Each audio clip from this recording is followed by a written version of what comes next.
Hi, my name's Paige Roth, and I'm a second-year veterinary student, and I'm from Denver, Colorado. What made me decide to become a veterinarian? I was always involved with horses, particularly an organization called Pony Club growing up, and they taught us skills including riding, but also horse management. And I always loved learning about the parasites and the different types of shoes, which nobody else was interested in. And when I got to college, I did not think that I would become a veterinarian, but I started taking the pre-health classes for a challenge and was really enjoying them. But by the time I graduated, I thought I would want to be a science writer. And so I took a job as an editor for a year, and after that realized that I did not want to spend the rest of my life fixing other people's commas, and really missed some of my science training and working with animals. And that's when I decided to apply to vet school and become a veterinarian. I never thought I would end up at Texas A&M, but it turned out when I was applying that it was my in-state school and I had fallen in love with Texas. And I still remember the day that I interviewed here because I had visited a few other schools, but seeing A&M blew my mind, and I thought it was the most magnificent campus, and I was so impressed with all the programs and could not believe that this was the most affordable option. So when I got in, it was an immediate yes. How is vet school going? Like everyone, I think vet school is a challenge. It's a huge relief to have gotten through my first year, and looking back on everything I've learned is remarkable. But it's certainly affirmed that this is where I want to be. I love what I'm learning, and more than anything, I really enjoy my classmates and how much I learn from them. I do research on campus. I'm in a summer research program right now involved in an equine lab. And as we all know, obesity is linked to serious diseases in both humans and animals. And our lab takes a One Health approach because obesity is a problem in horses too.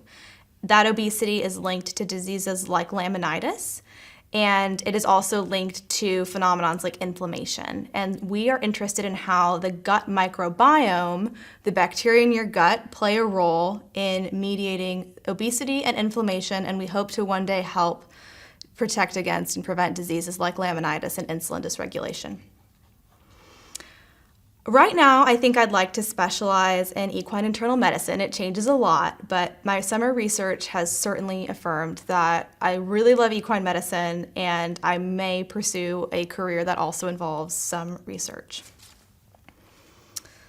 The most fascinating aspect of veterinary medicine, well, I'm sure you can guess that I really love equine med, but beyond that, I'm really interested in communication. As a former writer myself, I'm really interested in how we can convey all the advancements in animal health and how to take care of our pets to the public. I think there's a big knowledge gap, and that's something that we as veterinarians can improve on in a major way. If there's one thing I could tell the community about veterinary medicine, I think it would be most simply to go easy on your veterinarians because they work so hard. And all of my friends and my mentors are so committed to this field. And sometimes I don't think people realize how dedicated they really are. And I know that's true for many fields, but I think take the time to get to know your veterinarian and everything they've gone through to take the best care of your pet. What do I enjoy doing at home and in my free time? I'm a schnauzer mom. I have two fabulous schnauzers. I am aggressive about spin class. I'm always in the front row. I love to run, and I love to cook. So if you ever come over to my house, you're guaranteed dinner. Do I own pets? Yes, I gave it away. I have a miniature schnauzer and a big schnoodle. I'm violently allergic to dogs, so two hypoallergenic pets, and they both have a myriad of health problems, so I call them my lemons.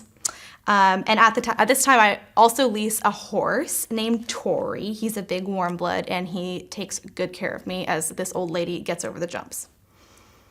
What advice do I have for young people who want to pursue a career in vet med? Two things. One, it's not crazy. I was told so many times that it's impossible to get into vet school. You're never going to get in. Why don't you go be a human doctor? But if you feel it in your gut that that's what you want to do it. This is coming from a girl who took every aptitude test that told me the last thing I should be as a veterinarian, that I should pursue writing and theater, but if you know, you know. And number two, find a mentor. I think it's very easy to feel lost in this field, but we all need somebody to guide us and to point us in the right direction and give us a little bit of encouragement when we fumble.